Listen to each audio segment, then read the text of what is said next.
mentioned that you brought a note card. I want to talk about your note card because I was going to ask you about casting Modern Family because to the opposite of you said David Hyde Pierce was your first choice and it just happened really quick. I feel like Modern Family had to take a lot longer to figure it out.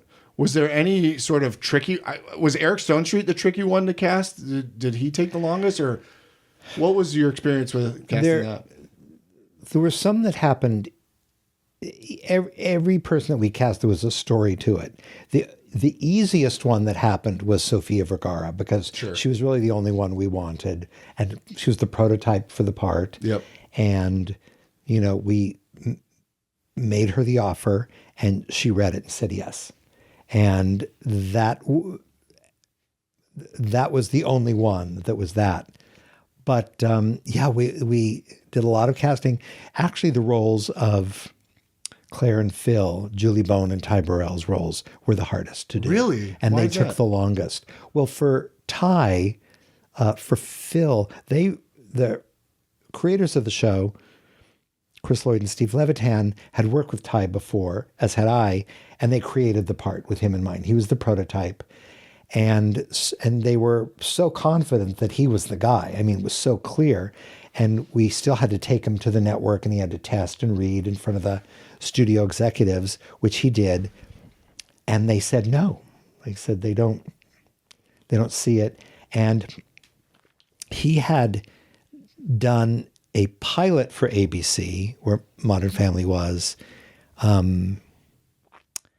called, I think it was called Partners, by Max Muchnick and David Cohen, that was a failed pilot. It didn't work. And they said Ty wasn't very good in it. They thought he was boring. And we watched it, and everybody was boring. It was not a good show. But they had, and they used this word a lot, he had baggage because of it. And we were stunned because we thought he was as brilliant as he turned out to be later down the road. But we were committed to getting him hired. And they said, well, you can bring him back again with other choices again. And we did 3 times. We kept bringing him in, and we had to keep finding other people because it's a mandate that you bring choices. Right. And they kept not approving him. And they finally said, don't bring him in anymore. We don't want to see him. So what I assume he was killing all these tests, right? In your opinion? Or maybe not? Well, the material that they used for his test wasn't as strong in retrospect as it could have been. I see. And for some reason, it just didn't pop in a way that we knew it would. Mm-hmm. We were so confident. So Chris and Steve had a great idea.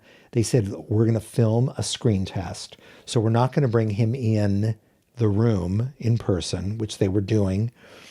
And they filmed a scene at Steve Levitan's backyard, nice. A scene from the pilot, which is a scene that happened in Steve Levitan's life with his son Griffin, where he shoots his son with a BB gun.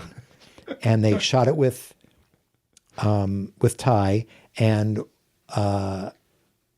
with one of the kids that were up for the part of Luke, the son. Yep.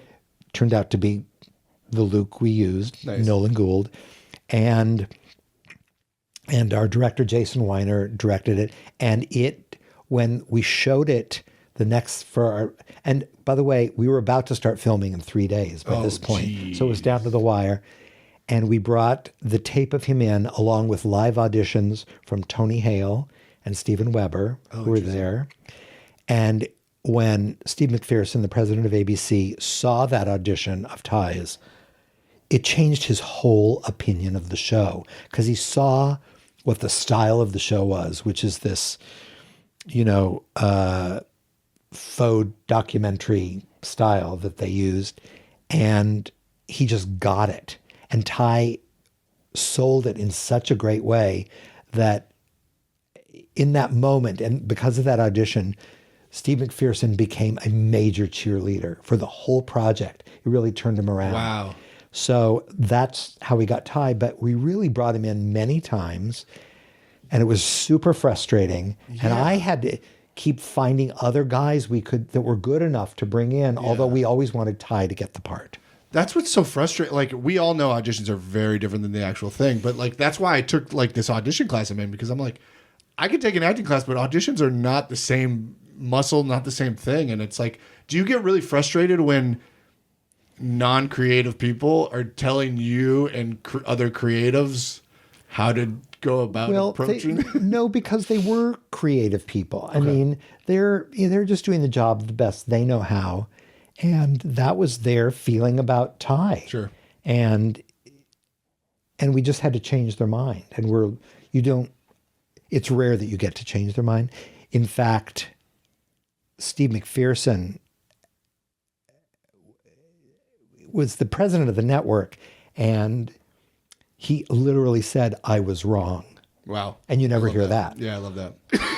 And then in terms of Julie Bowen, we couldn't find anyone to play that part. I went, and I did bring my little card. You brought a note card with statistics. stats for me because I'm an analytics freak. And just so you know. Wait, did you have this card already out, or did you print this specifically? I brought it because I thought you'd be interested in this. I love this. This is very cool. Yeah. We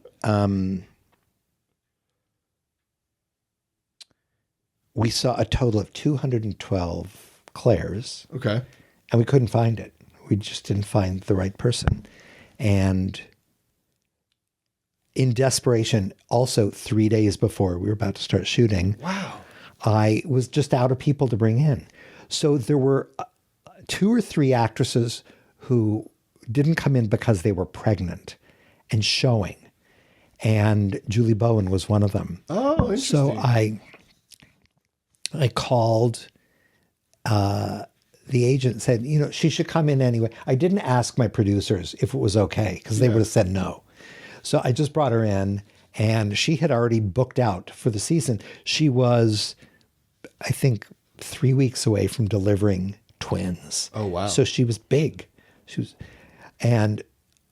came in and she read, and she was great. And we took her to the network, and she got approved, and they just said, we're going to shoot around it. Yeah. And they did. I didn't And that. If you watch the pilot, Jason Weiner, our director, had multiple creative ways to hide that pregnancy. Yeah. But she is very pregnant. And Julie said she thought if the show went, that they would just reshoot her stuff. But they didn't have to reshoot a frame because they did such a good job in hiding it. That's great. But there was... If I hadn't have persuaded her to come in, I don't know what we would have done. Yeah. We just didn't have anyone. That's crazy to think about, because you would have had to delay it so long. Yeah, we tested many women, and we made offers to people that said no. What? Oh, people yeah. said no? Lisa Kudrow said no. Rachel Harris said no. That is crazy. They didn't see it on the page, I guess, but at the same time, like... But, to Lisa's credit, I don't think wanted to do another ensemble. Yeah, she didn't need it. We also offered it, coincidentally, Ty's part to Matt LeBlanc when we were having trouble casting that part. And he said it just wasn't for him. Yeah. So we made offers for all the roles as we were going through the whole process. You had mentioned Eric Stone Street earlier. Yeah. That was a challenging part to cast. We cast Jesse Tyler Ferguson. He was one of the first people that we did cast on the show that we only saw. Well, I was just going to ask, like, I usually ask in this podcast about like co-stars and guest stars, but how many leads do you usually audition for? You said 212 for Julie. Is that really a high number for a lead? It was normally? high. For Phil, for Ty's part, we saw 232 people till we had Ty. For Mitchell, Jesse's part, we only saw 110. Okay. And then for Cameron, Eric Stone Street's part, we saw 225. And we had hired Jesse by then, so he would come into the network and read with the choices. And we did that a couple times until Eric came in, and it worked together. And they hadn't even rehearsed it. Oh, wow. There wasn't time. So Jesse just read with the 3 choices that day, and he and Eric just clicked. Yeah. and the physicality of the two of them worked. But it was really hard finding an actor who was flamboyant enough but grounded enough. Right. And Eric has told the story many times that when he got the script, and he knew lots of other actors that had auditioned for it, and we weren't finding it. He said, "Why? These are good actors that are not making it work. What's going on?" So he asked this to you? No, he didn't ask me. He was just part of his process. After he had gotten the part, and talking to him and like, how did you approach it? He said he kept reading the script, and there was one phrase where he and Mitchell come into little baby Lily's room, and there's a mural on the wall of them as angels looking down through clouds, and it was sort of a ridiculous thing. And they had hired a friend of theirs, Andre, to paint it. And they walked in, and Cameron says, "Do you love it?" And he said, "That's what my mother, Jamie, always says about things, whether it's cookies that she's made or a movie we've seen. She always said, 'Do you love it?'" And he went, "Oh, I'm going to tap into my mother." Yeah.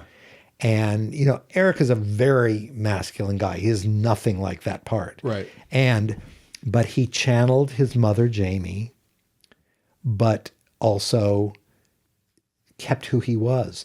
And the dichotomy of that brought the character to life. Yeah. And he was the only one that made it work. That's great. He really earned that part. That's very cool. And so, but that was after we'd seen a lot of people.